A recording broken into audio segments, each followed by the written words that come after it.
അപകടം നടന്നതിന്റെ CCTV ദൃശ്യങ്ങളാണ് പ്രേക്ഷകർ കാണുന്നത്. അപകടത്തിന് തൊട്ടു മുമ്പുള്ള ദൃശ്യങ്ങളാണ്.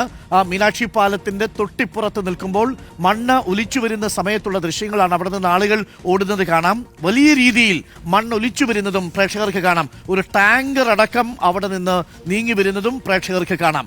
റോഡിൽ പാർക്ക് ചെയ്തിരുന്ന ഒരു ടാങ്കർ അടക്കം, ഒരു ജീപ്പ്, അതേപോലെ അവിടെ ഉണ്ടായിരുന്ന ബൈക്കുകൾ, ഇതെല്ലാം നീങ്ങിപ്പോരുന്നത് കാണാം. അത്രമേൽ ശക്തിയോടുകൂടിയാണ് മുകളിൽ നിന്ന് തന്നെ മണ്ണ് ഒലിച്ചു വന്നത്. മുകളിൽ നിന്ന് മലയുടെ ഒരു ഭാഗം അടർന്ന്, നേരത്തെ പറഞ്ഞ ഈ ഷോർട്ട് കോൺക്രീറ്റ് സ്ട്രക്ചറിന്റെ ആ ഭാഗം, സോയിൽ പിന്നിങ് ചെയ്തിരുന്ന ഭാഗം, അത് ദുർബലമായിരുന്നു. ആ ഭാഗം പൂർണ്ണമായും ഇളകി അവിടെ കൂട്ടിയിട്ടിരുന്ന മണ്ണടക്കമാണ് ഈ മീനാക്ഷി പാലത്തിലേക്കും മേപ്പാടി ചൂരൽമല റോഡിലേക്കും വന്ന് വീഴുന്നത്. ആ ദൃശ്യങ്ങളാണ് പ്രേക്ഷകർ കാണുന്നത്.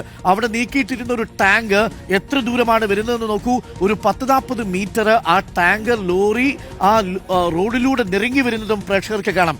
അത്രമേൽ ശക്തിയോടുകൂടിയാണ് അവിടെ നിന്ന് മുകളിൽ നിന്നുള്ള മണ്ണ് ഇടിഞ്ഞു വീഴുന്നത്. അവിടെ ആളുകൾ, ആ ഭാഗത്തുണ്ടായിരുന്ന ആളുകളിൽ പലരും ആ സമയത്ത് രക്ഷപ്പെടാൻ ശ്രമിക്കുന്നുണ്ട്.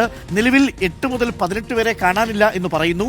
7 ഉദ്യോഗസ്ഥരടക്കമാണ് ഇപ്പോൾ കാണാതായിരിക്കുന്നത് എന്നുള്ള വിവരമാണ് ഏറ്റവും ഒടുവിൽ വരുന്നത്. ഇത് അപകടത്തിന് തൊട്ടു മുമ്പുള്ള CCTV ദൃശ്യങ്ങളാണ് പ്രേക്ഷകർ കാണുന്നത്. ഇത് അവിടെയുള്ള ഈ ഗ്രീൻ ലാക്സ് ഹോട്ടലിൽ നിന്നുള്ള ദൃശ്യങ്ങളാണ്. മീനാക്ഷി പാലത്തിന്റെ തൊട്ടപ്പുറത്ത് നിന്നും ഈ മണ്ണിടിഞ്ഞ് ആ പാലത്തിലൂടെ എങ്ങനെയാണ് ആ വാഹനം വരുന്നത് എന്നത് പ്രേക്ഷകർക്ക് കാണാം.